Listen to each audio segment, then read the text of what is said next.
सही कहा है किसी ने कि खुद को कर बुलंद इतना कि खुदा भी पूछे बंदे तेरी रज़ा क्या है। तो ऐसी जो है वो एक महिला प्रधान आज हमारे साथ है। प्रधान बहुत सारे हैं पूरे उत्तराखंड के अंदर जो है वो हज़ारों प्रधान जो है वो भरे पड़े हैं। उन अंधे बहरे प्रधानों को जो है वो मैसेज पहुँचाना चाहूँगा कि अगर जो है वो आप प्रयास करें तो आप भी अपने गाँव को बहुत ही अच्छा बना सकते हैं। बहुत सारे जो प्रधान होते हैं वो मंत्री, मुख्यमंत्री, विधायक तक नहीं पहुंच पाते और ये एक ऐसी महिला प्रधान है कि जिनसे प्रधानमंत्री नरेंद्र मोदी, जो कि आज भारत ही नहीं विश्व के इतने बड़े नेता हैं, उन्होंने जो है वो इनसे बात की और ये पूरे उत्तराखंड वासियों के लिए बड़े गर्व की बात है कि एक प्रधान जो है वो जिससे जो है वो मोदी जी ने बात करी। उन सबको भी नमस्कार मेरा।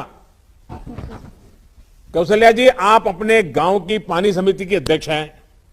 बताइए कि पहले पानी के लिए कितनी परेशानी होती थी और आज जब कभी पानी में दिक्कत आती होगी पूरे गांव के लोग मोर्चा लेकर के आपके घर आ जाते होंगे, आपके घर के सामने मटके फोड़ते होंगे, क्या होता है? जी माननीय प्रधानमंत्री जी, मेरी ग्राम पंचायत में 7 तोक है जिसमें 366 परिवार है। तो इनमें पानी की पहले बहुत दिक्कत थी, लेकिन जिसके में महिलाएं और बच्चे पानी ढोकर घर तक लाते थे, लेकिन जल जीवन मिशन के तहत अब ये दिक्कत कम हुई है। जी। अभी पानी सब घरों में पहुंचा है?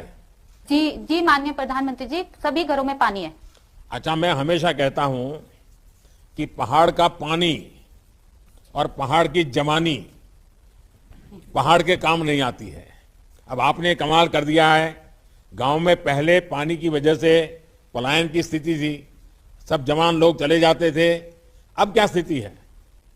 माननीय प्रधानमंत्री जी, अब जल जीवन मिशन के तहत पहाड़ों का पानी अब पहाड़ों के ही काम आ रहा है माननीय जी, और हमारे पूरी ग्राम पंचायत में शुद्ध जल मिल रहा है। नमस्कार, स्वागत है आपका यूके 24/7 न्यूज़ में। मैं आपके साथ मसूद सतीश निहाल बात करेंगे जिस प्रकार से लगातार हम आपको जो है अलग-अलग विभूतियों से मिलाते रहते हैं, क्योंकि कहीं न कहीं उनसे काफ़ी प्रेरणा जो है वो मिलती है और ऐसी प्रेरणादायक एक कहानी आज हम जो है वो आपके साथ शेयर करेंगे और ये कहानी नहीं, कहीं न कहीं हकीकत है। सही कहा है किसी ने कि खुद को कर बुलंद इतना कि खुदा भी पूछे बंदे तेरी रज़ा क्या है। तो ऐसी जो है वो एक महिला प्रधान आज हमारे साथ है। प्रधान बहुत सारे हैं पूरे उत्तराखंड के अंदर जो है वो हज़ारों प्रधान जो है वो भरे पड़े हैं। लेकिन वहाँ तक पहुँचना जहाँ तक वो पहुँची हैं, 50,000 पेड़ उन्होंने अपने गाँव में लगाए हैं, पेयजल की लाइनें उन्होंने घर-घर पहुँचाई है। स्मार्ट जो है वो विलेज ये इनको बनाने में बहुत बड़ा योगदान रहा है। आज पूरे उत्तराखंड का ये स्मार्ट विलेज है जिसका नाम जो है वो कैरकुली है। तो ऐसी प्रधान से जो है वो हम आपको रूबरू कराएँगे। प्रधान जी, आपका स्वागत है हमारे चैनल में। आपका बहुत बहुत धन्यवाद। प्रधान जी जो है वो कहाँ से ये सफ़र शुरू हुआ? कितना संघर्ष रहा है और क्या-क्या कार्य योजनाएँ जो है आपने गाँव में लाई है? जी, बिल्कुल 2019 से हम ग्राम प्रधान बने हैं। सामान्य सीट पे मैं महिला प्रधान जीत के आई हूँ और मेरे ग्राम वासियों में इसमें मेरा बड़ा सहयोग किया है। आज जितने भी हमने विकास कार्य किए हैं, तो मेरे ग्राम वासियों का उसमें हर कार्य में सहयोग रहता है, तभी शायद हम आज इस मुकाम तक पहुँचे हैं। तो 2019 में जैसे ही हम ग्राम प्रधान बन के आए, तो कोविड का सफ़र जो स्टार्ट हो गया था, उसके बाद बड़ी मुश्किलें थी कि क्या करें, क्या ना करें। लेकिन हमने फिर भी कोविड में भी लगातार कार्य किए हैं। जैसे कि हमने मनरेगा से, हमारे गाँव का ये एक तोक है जहाँ पर सड़क नहीं थी। हमने मनरेगा में उस टाइम कार्य किया, तो सभी ग्रामवासी घर में थे और हमने जो भी कोविड के नियम थे, उनके मद्देनज़र रखकर हमने कार्य किया है। तो आज वहाँ तक वो रोड भी पहुँची है और वहाँ पे जो पहले वहाँ से मतलब लोग पलायन कर रहे थे, मतलब अपने ही पंचायत में इधर-उधर जा रहे थे, सड़क ना होने की वज़ह से। लेकिन जैसे ही वहाँ रोड पहुँची, तो लगातार लोगों ने वहाँ कार्य किए हैं। फिर वहाँ दूसरी बड़ी समस्या थी कि पेयजल की समस्या थी, पानी नहीं था। तो हमने जल जीवन मिशन के तहत ही वहाँ पर घर-घर में नल पहुँचाए हैं, जिसमें पानी भी है अभी, और लगातार वहाँ पर मकान बन रहे हैं। उन्हें जो मटेरियल होता था पहले, बहुत उसके लिए पैसे देने पड़ते थे, अब ऐसा नहीं है, उनके घर तक सब पहुँच रहा है। उसके बाद ही हमने अपने जो रास्ते थे गाँव के, उनको हमने पूरा पक्का किया है, सीसी निर्माण किया है और ग्रे वाटर पे हमने कार्य किया है। इससे पहले हमारी ग्राम पंचायत में काफ़ी लोग जो है बीमार पड़ जाते थे बरसात के आते ही। तो एक बार तो ऐसा हुआ कि जब वेस्ट नर्सिंग होम ही जाते हैं हम यहाँ से, तो सारे हमें वहीं मिलते थे जब हम बीमार पड़ते थे। लेकिन हमने जब जल जीवन मिशन के तहत हमने पानी पे भी कार्य किया है। हमने उनमें समय-समय पर हम जाँच करते हैं, उनमें दवाइयाँ डालते हैं, तो हमारे ग्राम पंचायत में बीमारियों में भी कमी आई है। लोग कम बीमार पड़े हैं और जो उनका पैसा बीमारियों में खर्च होता था, वो अपने कार्य में खर्च कर रहे हैं। और साथ ही हमने जब जल जीवन मिशन के तहत ही हमने अपने स्रोतों को इस तरह से डेवलप किया, जैसे इतना बरसात अभी हुई है, तो अगर कोई पहाड़ भी दरक जाए तो वहाँ पर कोई भी ऐसे नहीं है कि हमारे ग्राम पंचायत में पानी नहीं आएगा या पानी बंद होगा। इस तरह से हमने रेगुलर ही पानी चलता रहता है 24 घंटे। और अ इसके बाद हमने जो है कृषि में काफ़ी कार्य किए हैं। प्रति घर हमने महिला समूह को कृषि यंत्र दिए हैं, जिसमें कि हमने लगभग अब तक 50 लाख के कृषि यंत्र हम अपनी ग्राम पंचायत को बाँट चुके हैं। समूह की महिलाएँ काफ़ी कार्य कर रही हैं, जैसे कि उन्होंने समय-समय पे सीज़नली वो कार्य करती है, जैसे कि दिवाली आई है तो उसमें वो दिए बनाती हैं, फूलों की लड़ियाँ हैं, बुरांस का जूस है, होली के रंग है, मशरूम है। तो काफ़ी कार्य वो करती हैं और जभी भी उन्हें हमारे सहयोग की आवश्यकता है तो हम हमेशा उनके साथ खड़े हैं। और साथ ही हमारी जो ग्राम पंचायत है, जब जल जीवन मिशन के तहत हर घर में नल से जल पहुँचा है, तो लगातार हमारी ग्राम पंचायत में होम स्टे बने हैं, जिससे कि हमने आर्थिकी भी अपनी ग्राम पंचायत की मजबूत की है। अभी हमारी ग्राम पंचायत की स्वयं की आय जो है 12 से 13 लाख रुपए है, जिसमें हमने अपनी ग्राम पंचायत का जो एंट्री गेट है, हमने उसी आय से बनाया है। एक हमारा प्राचीन मंदिर है, नाग मंदिर, जिसका कि एक पानी का कुंड था, उसको भी हमने स्वयं की आय से बनवाया है। साथ ही अब हम उसमें एक सेल्फी पॉइंट है, जो केरकुली के नाम से हम लगाने जा रहे हैं, वो भी हम स्वयं की आय से कर रहे हैं। जिस प्रकार से हम देखते हैं कि आज उत्तराखंड में लगातार पलायन-कतन जो है वो पूरा उत्तराखंड झेल रहा है। लेकिन हम यहाँ पे देख रहे हैं कि यहाँ पे होम स्टे जो है वो बनाए गए हैं और लोगों को यहाँ पर ग्रामीण क्षेत्र गाँव में रहकर ही जो है वो रोज़गार मिल रहा है। और साथ के साथ आप मेरे को ये भी पता चला है कि यहाँ पे गाँव का अपना ही एक फंड है जो कि गाँव के विकास कार्यों के लिए किया जाता है, जो कि हर ग्राम पंचायत में नहीं होता। तो क्या है ये? जी, बिल्कुल, हमारे ग्राम पंचायत में होम स्टे लगातार बन रहे हैं और हमारी ग्राम पंचायत में पलायन ज़ीरो है। और हमारी ग्राम पंचायती जो इधर-उधर की ग्राम पंचायतें हैं या गाँव हैं, वहाँ के लोगों को भी रोज़गार दे रही हैं। और हमारी ग्राम पंचायत का जो अपना फंड है जो है, वो है 12 से 15 लाख रुपए है अभी। तो उसके तहत ही हमने काफ़ी कार्य किए, क्योंकि जब हमें पुणे बुलाया गया था वाटर सफिशिएंट और क्लीन एंड ग्रीन विलेज के अंतर्गत, तो वहाँ हमें काफ़ी ट्रेनिंग दी गई थी। तो उसमें हमें सिखाया भी गया था कि आप किस तरह से अपने ग्राम पंचायत की आय को अर्जित कर सकते हो।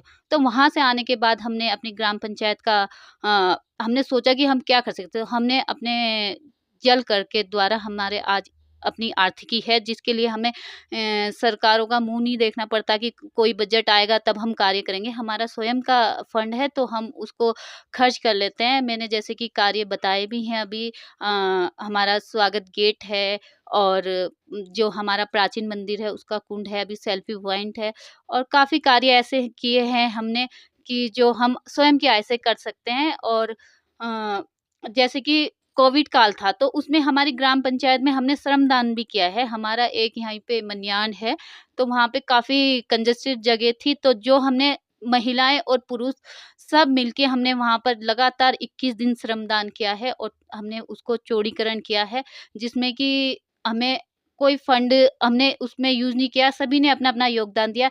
और इसके बाद वो जो खुली नालियाँ थी, तो हमने उसको पूरा ग्रे वाटर से ढका है और हमने सॉकपिट भी बनाए हैं, ताकि वो पानी इधर-उधर ना गिरे। इसके जी। पहाड़ों में जो ज़्यादातर आज देखते हैं कि शिक्षा, स्वास्थ्य और रोज़गार ये 3 मुख्य कारण हैं जो कि पलायन के हम देखते हैं। तो आपने जो है वो रोज़गार तो यहाँ पर कर दिया है, स्वास्थ्य के लिए आपने बोल दिया है कि हमने नालियाँ-नुलियाँ सारी यहाँ पे जो है वो व्यवस्थित बनाई हैं और साथ के साथ जो है वो शिक्षा की बात करेंगे क्योंकि आज ज़्यादातर जो है वो कॉम्पिटिशन देखा जा रहा है कि हर कोई जो है वो शिक्षा के क्षेत्र में अपने बच्चों को महँगे से महँगे और अच्छे से अच्छे स्कूल में जो है वो पढ़ाना चाहता है। तो आपने अपने गाँव में जो है वो किस प्रकार से शिक्षा के क्षेत्र में काम किया है? हमने अपनी ग्राम पंचायत में, जो हमारी ग्राम पंचायत में है 5 स्कूल हैं, जिसमें 3 प्राइमरी हैं और 2 जूनियर हाई हैं। तो हमने सबसे पहले बांसाघाट में हमने विद्यालय का निर्माण कराया है और आंगनबाड़ी का भी अभी वहाँ पर शौचालय का कार्य चल रहा है। तो जो गवर्नमेंट स्कूल हैं, उनमें भी पढ़ाई काफ़ी अच्छी है और हमारी ग्राम पंचायत में एक प्राइवेट स्कूल भी है और काफ़ी अभिभावकों ने अपने बच्चों को प्राइवेट स्कूल से निकाल के सरकारी गवर्नमेंट स्कूल में डाला है क्योंकि वहाँ पढ़ाई का स्तर काफ़ी अच्छा है और हमने मतलब स्वयं की आय से 2 कंप्यूटर भी वहाँ दिए हैं बच्चों को, ड्रेस है और जहाँ से भी हमें मदद मिलती है किसी भी संस्था के द्वारा तो हमारा भरपूर प्रयास रहता है कि हम उन बच्चों तक सहायता पहुँचाएँ, चाहे वो ड्रेस है, बैग है या स्टेशनरी का सामान है या कुछ भी है तो हम अपनी तरफ से पूरा और हमारा एक फ़ोकस भी रहता है कि सभी अभिभावक अपने बच्चों को गवर्नमेंट स्कूल में पढ़ाएँ क्योंकि पढ़ाई तो सेम ही है। कहीं न कहीं पहले के लोग भी जो थे वो गवर्नमेंट स्कूल से ही पढ़े हैं, बड़े-बड़े अधिकारी बने हैं, शिक्षक बने हैं। पहले कौन पढ़ा पाता था अपने बच्चों को इंग्लिश मीडियम, कौन ट्यूशन भेजता था? ये तो मुझे लगता है कि समय के साथ जो है वो चीज़ें कहीं न कहीं बदली है। जिस प्रकार से मैंने ज़िक्र किया पहले भी कि हज़ारों जो है वो प्रधान पूरे उत्तराखंड के अंदर है, लेकिन आपके जो है सानिध्य में आज इसको उत्तराखंड का पहला जो है वो क्यारकुली भट्टा जो ये ग्राम पंचायत है, इसको जो है वो स्मार्ट विलेज का ओहदा मिला है। कहीं न कहीं आपका अथक प्रयास रहा है। तो मैं आपके माध्यम से जो है उन अंधे बहरे प्रधानों को जो है वो मैसेज पहुँचाना चाहूँगा कि अगर जो है वो आप प्रयास करें तो आप भी अपने गाँव को बहुत ही अच्छा बना सकते हैं। जिस प्रकार से क्योंकि मैं भी एक ग्रामीण क्षेत्र से आता हूँ और मेरी भी बड़ी पीड़ा है जब मैं ग देखता हूँ कि 4 घरों में ताले लटके हुए हैं और उन घरों में जो है वो घास जम गई है। तो कहीं न कहीं जिस प्रकार से देश का मुखिया अगर अच्छा हो तो जो है देश अच्छा हो जाता है और गाँव का जो है वो मुखिया अच्छा हो तो पूरा का पूरा गाँव, पूरी पंचायत अच्छी हो जाती है। तो ग्राम प्रधानों के लिए क्या मैसेज देना चाहेंगे? जी, ग्राम प्रधानों के लिए तो मैं यही बोलती अपना कार्य करते रहें आप और अपने गाँव के साथ मिलकर चलें, हर कार्य विकास कार्य करें। जब आप अपने कार्यों में भरपूर प्रयास करते हैं तो खुद ही हमारे पास अलग-अलग कहीं प्रकार की संस्थाएँ चल के आती हैं, खुद ही सभी अधिकारी हमारी ग्राम पंचायत में आते हैं और जितने भी अधिकारी हैं वो ग्राम पंचायत को सहयोग करने के लिए ही बैठे हैं। अगर हम अच्छा कार्य करेंगे तो वो हमें भरपूर सहयोग देते हैं। जैसे कि डीआरडीओ से हमारे पास आई है, उनको पता था ये ग्राम पंचायत अच्छा कार्य कर रही है, तो आज हमारे ग्रामवासियों को चाहे मसूर का बीज हो, चाहे गेहूँ का बीज हो, चाहे मटर है, सब्जी के बीज है, सभी मुफ्त मिलते हैं और साथ ही उनमें दवाइयाँ भी हमें मुफ्त मिलती हैं। उद्यान विभाग से भी हमें काफ़ी चीज़ें मुफ्त मिलती है, पोलियो हाउसेज़ हमने किए हैं, जैसे कि नौजवान जो युवा हैं, वो कृषि की ओर से हट रहे थे, लेकिन जब से हमने पोलियो हाउसेज़ लगाए हैं अपनी ग्राम पंचायत में तो उनका भी एक उन वो किसी की तरफ जा रहे हैं, वो वहाँ पर काम करते हैं। तो अच्छा लगता है देख के कि कृषि हो रही है, कृषि यंत्र हमने बाँटे हैं हर प्रति घर में और भगवंतपुर की एक यही न्याय पंचायत है जहाँ पर कृषि बची हुई है और हमारा भी यही प्रयास रहता है कि जैसे कृषि अब कहीं होती नहीं है, तो हमारा मुफ्त बीज हो चाहे कुछ भी है, उसे दे के हम चाहते हैं कि लोग अपने खेतों को बचा के रखें और कृषि को निरंतर करते रहें। यही हमारा प्रयास रहता है। आप स्वयं भी खेती करती हैं? जी, बिल्कुल करती हूँ मैं खेती। अच्छा, तो जो है वो एक और जो मैं प्रधान जो है वो अगर चाहे तो अपने गाँव की चाहे शिक्षा हो, चाहे स्वास्थ्य हो, चाहे रोज़गार हो, चाहे वो कृषि हो, हर चीज़ को जो है वो बढ़ा सकता है। जैसा कि जो है वो आपने कहा, तो कहीं न कहीं गाँव को जीवित रखना है तो आप गाँव वालों जो है मैं अपने चैनल के माध्यम से ये कहना चाहूँगा कि जो भी जनप्रतिनिधि चुनें, वो देख के चुनें क्योंकि अगर 5 साल अगर आपने सही जनप्रतिनिधि चुन लिया, तो आपके गाँव का जो है वो 10 साल 10 दुगुना विकास हो जाएगा। और वहीं अगर 5 साल अगर आपको जो है वो गलत प्रतिनिधि को चुन लिया, तो आप 10 साल जो है वो पीछे हो गए। जैसे कि हमने कई गाँवों में देखे हैं, कई गाँवों में जो है वो ताले लग चुके हैं। तो बहुत-बहुत धन्यवाद कौशल्या रावत जी। तो ये थी हमारे साथ कौशल्या रावत जी। तो जिस प्रकार से हमने जो है वो ग्राम पंचायत कैरकुली भट्टा की प्रधान कौशल्या रावत जी से आपको जो है वो मिलाया, जिस प्रकार से उन्होंने बताया कि अगर आप प्रयास करें थोड़ा-सा तो आप अपने गाँव को स्मार्ट विलेज भी बना सकते हैं, जैसे कि उन्होंने बनाया है। पूरे उत्तराखंड का ये पहला स्मार्ट विलेज है। आप मेरे पीछे देख सकते हैं कितने सारे जो है वो अवार्ड, सम्मान ये सब कुछ मिला है। ये अवार्ड, सम्मान इनको तभी मिला है जब इन्होंने कहीं न कहीं कार्य किया है और ये अवार्ड, सम्मान हर उस प्रधान के घर में हो सकता है, जो प्रधान है, लेकिन उसकी इच्छा इच्छा होनी चाहिए, उसकी चेतना होनी चाहिए अपने गाँव के प्रति, अपने गाँव को जीवित रखने के प्रति। मेरा बड़ा दर्द है, मैं गाँव जाता हूँ तो आज जो है वो 4 घरों में, कहीं किसी गाँव में 8 घरों में, किसी गाँव में 10 घरों में जो है वो ताले लग चुके हैं। लगातार जिस प्रकार से हम शिक्षा, स्वास्थ्य और रोज़गार के लिए बाहर जा रहे हैं, तो ऐसे भी गाँव हैं कि जिनके यहाँ शिक्षा, स्वास्थ्य, रोज़गार इन्होंने सभी चीज़ों पे काम किया है और इन्होंने जो है वो सिर्फ़ अपने गाँव के विकास के लिए आज यहाँ पर होम स्टे है, आज यहाँ पे जो है वो यहाँ की नाली जो है वो बंद है, यहाँ पे पानी की व्यवस्था जो है सुचारू है। इन्होंने सिर्फ़ उस पे काम नहीं किया, इन्होंने जो स्रोत थे, जो इन्होंने बताया है कि हमारे प्राकृतिक स्रोत जो है वो बचे रहें क्योंकि पानी की खपत कहीं न कहीं दिन प्रतिदिन बढ़ रही है। लेकिन वो प्राकृतिक स्रोत भी जो है वो बचे रहें, इसके लिए उसके चारों ओर जो है जंगल का निर्माण जो है वो पूरा जंगल जो है उन्होंने लगाया है। 50,000 पौधे म किसी प्रधान ने जो है आप अपने मैं अपने चैनल के माध्यम से कहूँगा कि कमेंट में जो है वो ज़रूर लिखें कि आपके प्रधान ने कितने गाँव में जो है वो होम स्टे बनाए हैं और कितने जो है वो 50,000 तो छोड़िए पर अगर जो है 5,000 भी पेड़ लगाए हों तो मेरे को जो है वो अवश्य मैसेज में लिख के दिएगा। तो ये लगातार हम प्रयास करते हैं कि हम ऐसे लोगों को आपको दिखाएँ कि जो कि एक प्रेरणा स्रोत हैं और मैं आज अपने आप को धन्य मानता हूँ कि मैंने ऐसे प्रधान का इंटरव्यू लिया है जिन्होंने अपने गाँव को जो है जीवित रखने के लिए काम किया है क्योंकि गाँव ही हमारी विरासत है। हम शहरों में चाहे कितना ही रह लेते हैं लेकिन आखिरी में हमें जो है वो जाना गाँव ही होता है। लेकिन हम जो है वो 1-2 दिन जाते हैं क्योंकि वहाँ पे इस प्रकार की जो है वो व्यवस्थाएँ हम देखते हैं कि प्रधान जो है वो मसूरी, देहरादून बैठ के रोस्टर भर रहे हैं, अपने जो है वो पैसे खाने की नीति बना रहे हैं, लेकिन गाँव के विकास की नीति नहीं बना रहे हैं। तो अगर जो है वो सभी प्रधान इस प्रकार से कार्य करेंगे तो बहुत ही प्रेरणादायक ये कहानी है और ये अवार्ड जो है वो आपके घर में भी हो सकते हैं, बस थोड़ा-सा प्रयास करने की आवश्यकता है। कैमरा पर्सन आशीष के साथ मैं नीतीश उनियाल, यूके 24/7 न्यूज़, मसूरी।